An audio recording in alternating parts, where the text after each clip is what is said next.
Now for the main attraction, the spot with all the action. Just Storm here again.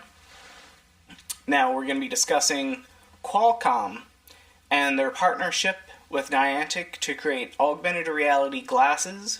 Maybe it's a visor, glasses, goggles. Go fig. Either way, it's the way of the future. We'll go into more details and our theories later in the episode. We're going to be discussing Team Rocket, how they've changed up from when they were just introduced, and Giovanni's implementation of the game and how he's changing things up, and the crazy ideas we had at the start, and see how they go.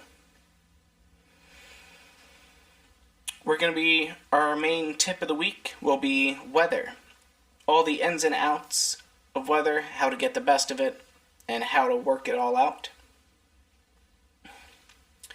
The Buddy Adventure for Pokemon Go, we're going to give a brief introduction to it and ways that you can change up, making it the best you can, and how it can help you down the road.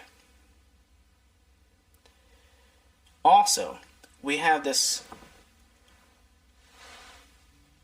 theory, our Augmented One Storm, for a way to speed up raids that still work in line with Niantic's goal of getting people out and about, and it can make communities a lot closer again.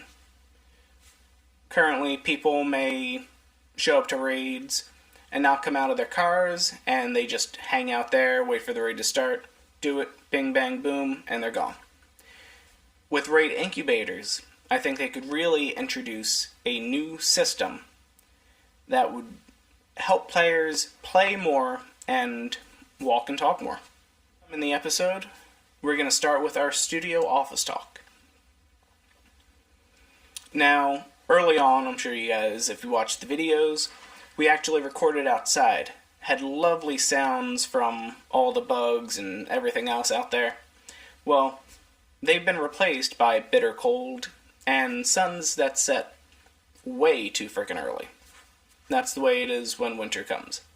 We're going to work on getting more outdoor streams going, or outdoor recordings going, now that the studio is almost back to normal. But from there, we don't have the exact game plan down for that. We're seeing what we can do. Right now, the main fallout is all the leaves everywhere. Basically, mulching up the leaves. Okay, there we go. Had to think of the word. Haven't used it in like a fortnight. Go fig. I don't know why I called it that, but go fig. So, mulching the leaves, trying to get things decent out there. Have some setups going, but right now, just bitter cold, always raining, always wet. So, can't do too much from there. We'll work on it down the line. Maybe we'll do something in the patio, but the patio has a huge echo in there. So that wouldn't be very great for recording a podcast. So we're juggling between the living room or the office right now for the winter. How things are going to go down the line, we'll figure it out. Stay tuned, and probably based off of the video thumbnails, you'll be able to see where we actually are at the time. Now, since we're still on the topic of talking about weather, we're going to go into the topics of what happens with weather in Pokemon Go.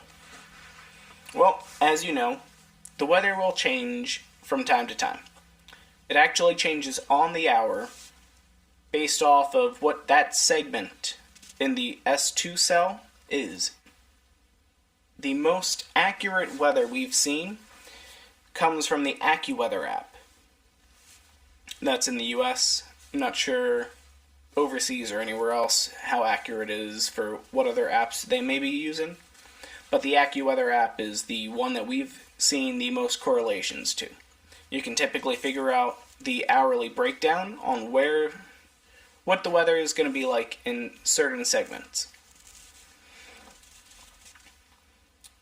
Can be a little difficult to figure out whether it's going to be windy or whether it's going to rain Typically, if it's going to rain, it'll say rain, cloud for overcast. There's 7 different types of weather. The thing about the weather is the Pokemon that spawn there will have a special symbol with that weather sign on them during the catching phase. They'll have a white flowing ring around them underneath their model to signify that they have a weather boost. Fun fact for you,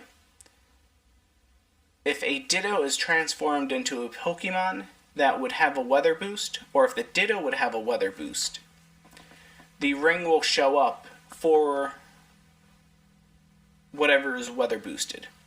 So say a Ditto is transformed into a Ladybug. That Ladybug would be boosted in the rain, but a Ditto would be boosted in partly cloudy.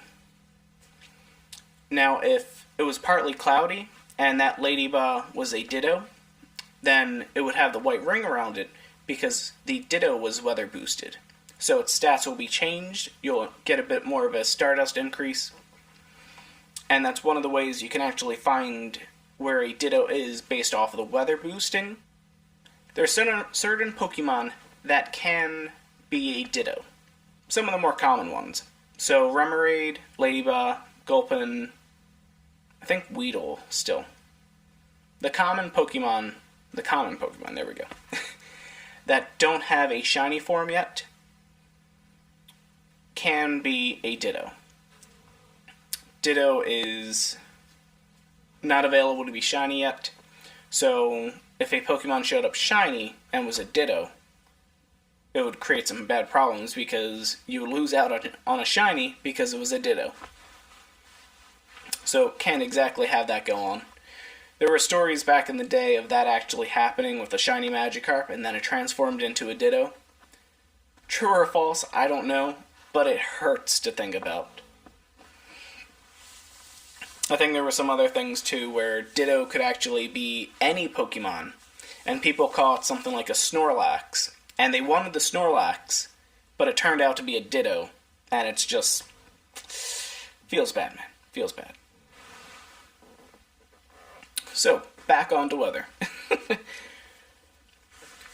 Now, fun fact about weather-boosted Pokemon. Their level actually is increased by 5 levels.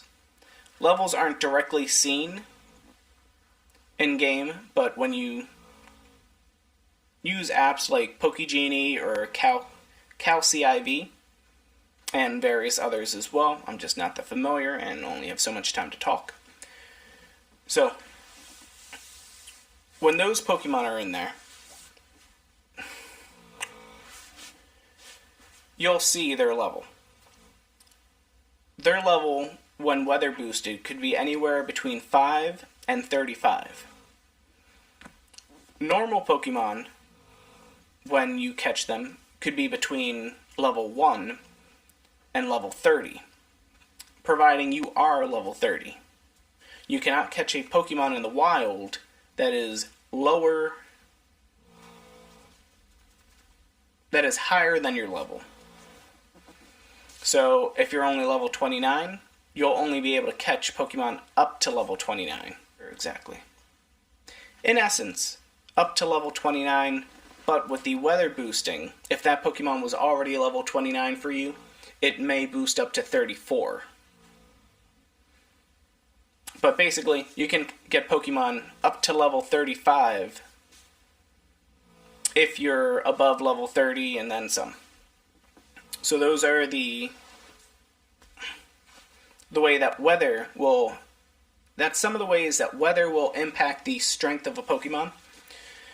If you're going to do a raid, the Pokemon you would catch is then level 25 instead of level 20. Fun fact, raid Pokemon are always level 20. Same thing with egg Pokemon, they're level 20.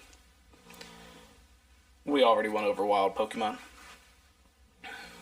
Obviously, certain Pokemon's moves, when it comes to the specific weather, the moves are impacted by the weather itself. Almost like if it were sunny out, fire would burn hotter. For a bit of visual imagination. Yeah. Okay. So as you know, we're going to break down each type of weather so you can just have a quick breakthrough. Now, clear or sunny weather will boost fire, grass, and ground type Pokemon. Sounds about right. Fire, grass, ground. Ground gets harder. Fire is stronger. And grass grows better from it. Partly cloudy is normal and rock types. Just a normal thing. The cloudy weather would be fairy types, fighting types, and poison types. Rain, it'll be water, electric, and bug.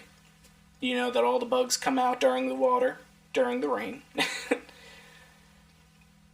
Snow will be ice and steel types. Steel hurts like hell. Once it gets colder, it's stronger. Ice is ice, so snow, you know what's gonna happen there. Fog. Dark and ghost types will be boosted during that. And windy will be dragon, flying, and psychic. For various reasons, psychic powers, windy. It blows people's mind, maybe? Yeah, I think we'll go with that. These Pokemon, they increase their level and their internal values, their IVs, when you get a weather boosted Pokemon. So, if a Pokemon is weather boosted, there will be no way to get a level 0 Pokemon of that type, nor a level 1 of that type. Or a 0% IV Pokemon. And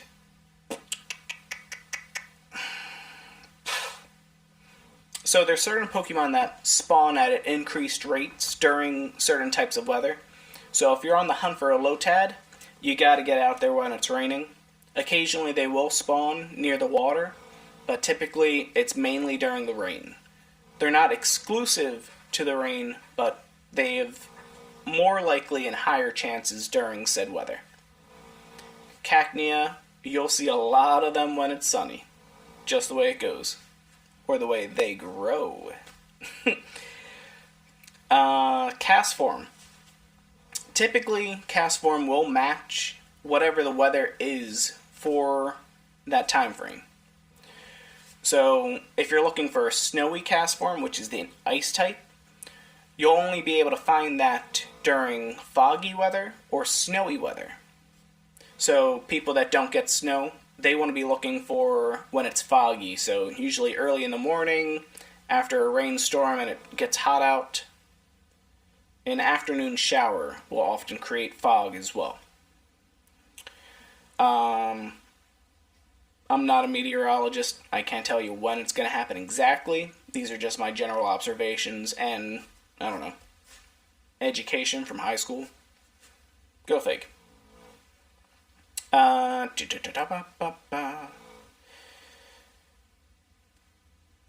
right. Also, obviously,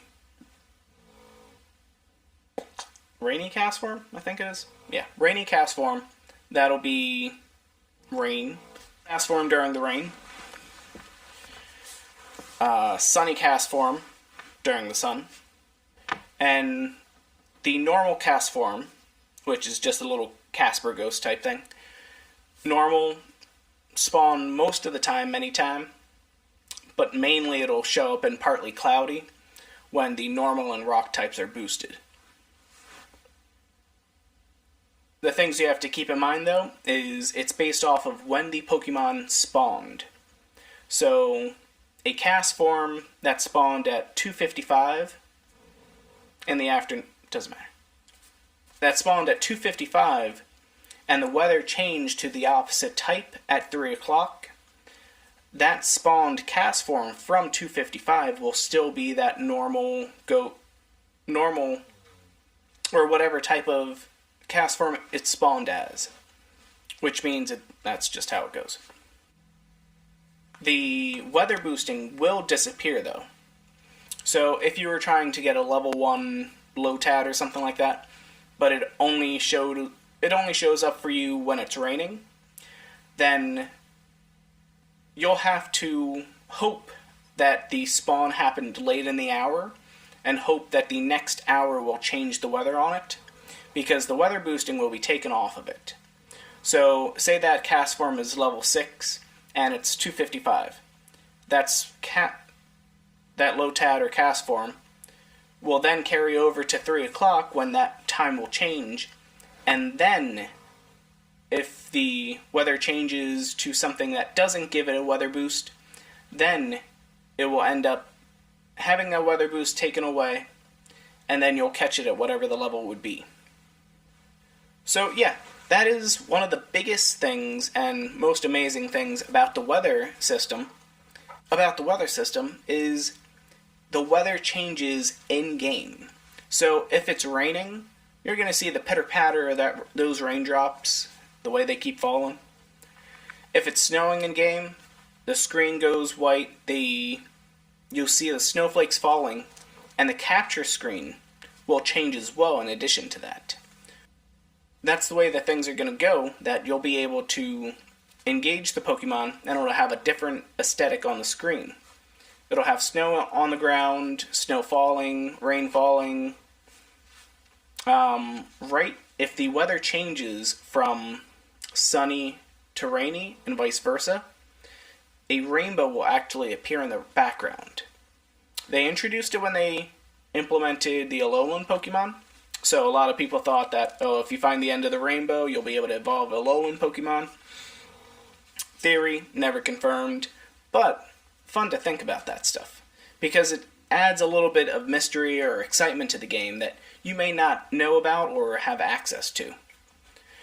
So, if it's raining and goes to sunny, and same thing if it's foggy, because fog is microscopic water droplets. That's what fog is. It's just rain that got water vapor that got stuck in the middle and hasn't had the chance to evaporate or fall. That's fog. Maybe it's broken down from there. Fallen oxygen gas. Fluid, organically gathered. I think about some weird stuff. I'm sorry, guys.